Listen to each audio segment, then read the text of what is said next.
Quando a tradução bíblica não é bem feita, ela dá margem para vários erros doutrinários e pode acabar ajudando a criar heresias incontornáveis. Aí depois todo mundo vai ficar sem entender o que o texto está querendo dizer e no fim das contas vai acabar o pessoal dizendo: ah, não falei que a Bíblia é mentirosa?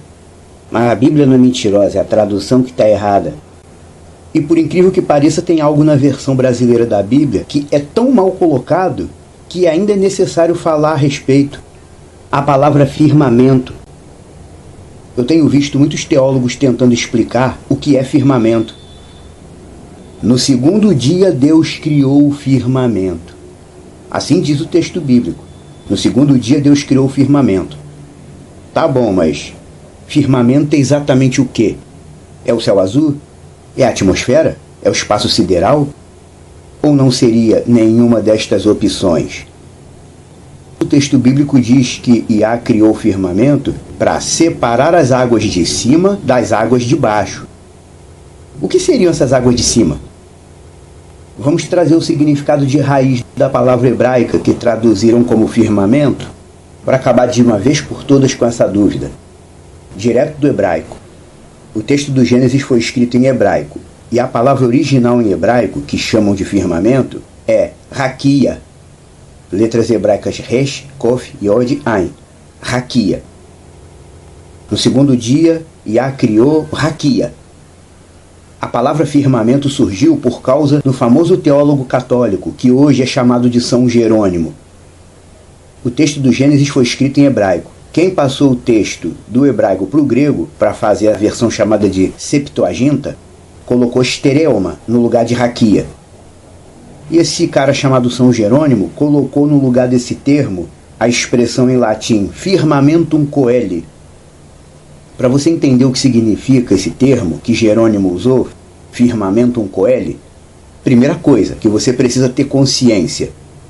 Você precisa ter consciência que o texto sagrado nos apresenta a Terra como um platô circular. Ou seja, a Terra é plana. Ah, mas já vem o cara com esse assunto de a Terra é plana.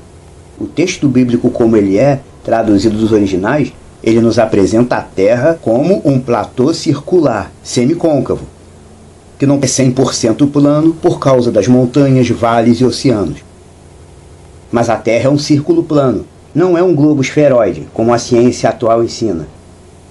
Você precisa ter essa consciência para entender o texto bíblico. A planura da Terra é um fato. As pessoas têm facilidade de duvidar da planura da Terra porque elas dizem: que motivo a ciência teria para mentir? Só que a maioria das pessoas não entende, não enxerga, é que a ciência humana, essa ciência humana que está aí, eles têm vários motivos para sustentar a afirmação de que a Terra é um globo esferoide. E um dos principais motivos que eles têm é lucro e poder. Esse assunto todo tem a ver com firmamento, por isso que eu estou falando disso. Você consegue imaginar quanto dinheiro eles têm ganhado até hoje com essas histórias de ida na Lua, corrida espacial, é prêmio Nobel, é criação de universidade, poder, influência, importância acadêmica, o privilégio de formar a opinião de todo mundo. Esse assunto deles dizerem que a Terra é um globo esferoide, isso rende muito para eles. E falar sobre firmamento puxa todos esses assuntos, porque para começo de conversa, o homem nunca pisou na Lua. Tem muita gente esclarecida que já sabe disso. Essa farsa da ida à Lua rendeu milhões de dólares para muita gente, e ainda rende até hoje. Entre filmes de Hollywood, conferências, palestras, verbas bilionárias que as agências espaciais recebem a cada ano, eles ganham um dinheirão para ensinar mentiras. E as pessoas adoram. Mas é impossível pisar na Lua. A Lua é literalmente uma projeção de plasma. É como o foco de um refletor. Já viu quando a pessoa liga um refletor potente para cima de noite? O círculo de luz reflete no céu. A Lua é assim. Não tem como pisar na Lua. Seria o mesmo que pisar na luz circular projetada por um refletor, por um holofote.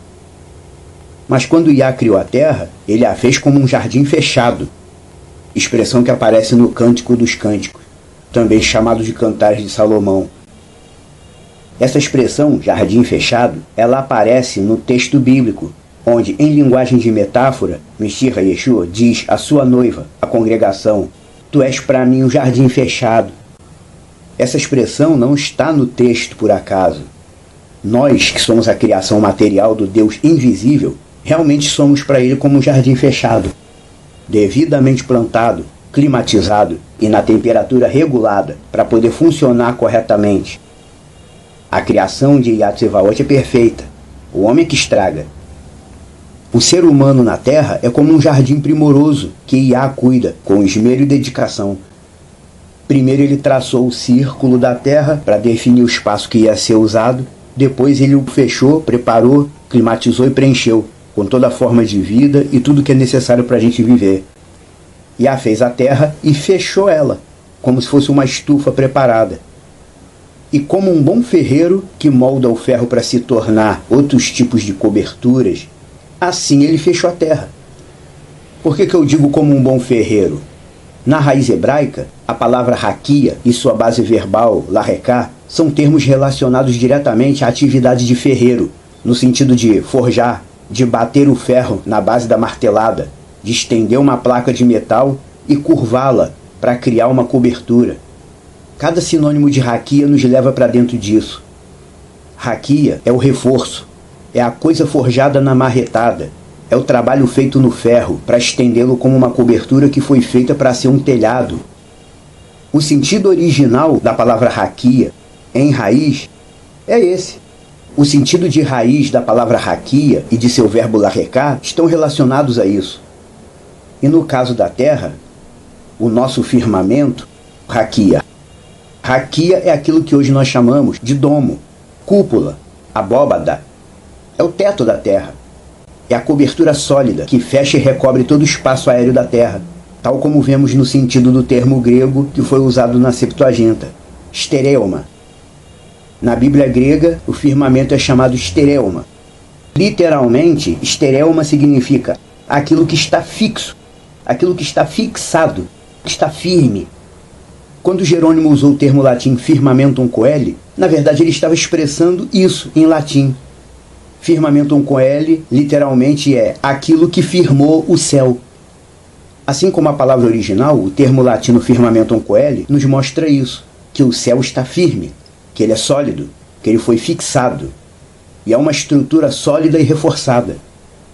Aí o simpatizante da teologia vai lá no dicionário bíblico Strong, aí diz assim: o firmamento, o arco do céu, que nos tempos antigos se pensava que era sólido.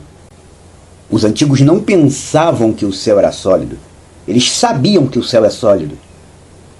Jó 37:18 diz que o céu é forte como um espelho sólido. E vários salmos em sua forma original descrevem a terra como um corpo plano que está fixo, sem se mover. Mas os antigos manipularam a informação a partir da própria tradução bíblica, mexeram na tradução para expressar outras coisas, pois eles queriam implantar todo esse sistema que tem aí hoje. O objetivo principal deles sempre foi descreditar a Bíblia. Eles queriam ver todo mundo assim, aprendendo o que eles dizem, sem questionar, ao invés de todo mundo confiando na palavra de Deus. O texto bíblico, traduzido corretamente, mostra o contrário do que eles dizem. Quem controla a informação e o conteúdo dela, controla a formação de opinião do povo. Essa coisa de livros escolares, por exemplo, um padrão de livro para todos os alunos de um mesmo grau. Isso não existia. Isso foi criado mais ou menos em 1800 e pouco. Antes disso não existia isso.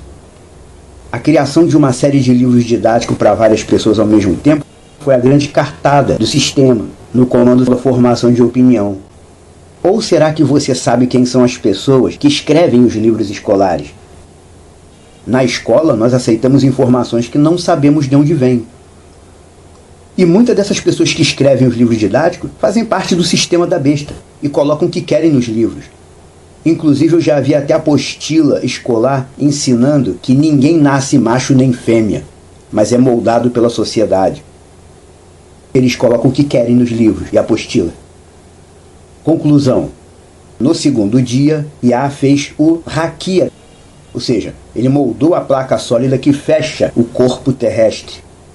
como um ferreiro que faz seu trabalho em ferro, moldou, forjou e fez o teto sólido da terra, que é plana. E fez o raquia, que chamam de firmamento, para separar a água que está embaixo da água que está em cima. A água que está embaixo é toda essa água que tem aqui na terra, os mares, oceanos, rios, as fontes subterrâneas. E a água que está acima é de uso exclusivamente divino. Para quê? Para alimentar as fontes da terra. Porque a água da terra nunca acaba, ela nunca falta. Nunca faltará água na terra enquanto houver terra. Falta água sim para as pessoas que dependem das companhias de abastecimento, porque eles seguram a água, controlam e ganham dinheiro com ela, e repartem o abastecimento conforme seus interesses pessoais. Mas em termos terrestres, água é um negócio que nunca falta e nunca faltará enquanto houver terra. Você compreendeu a situação do raquia, chamado firmamento? Todos os termos antigos nos dão a nítida ideia de que o nosso céu é uma estrutura firme, sólida, que inclusive nos possibilita que tenhamos condições de viver aqui.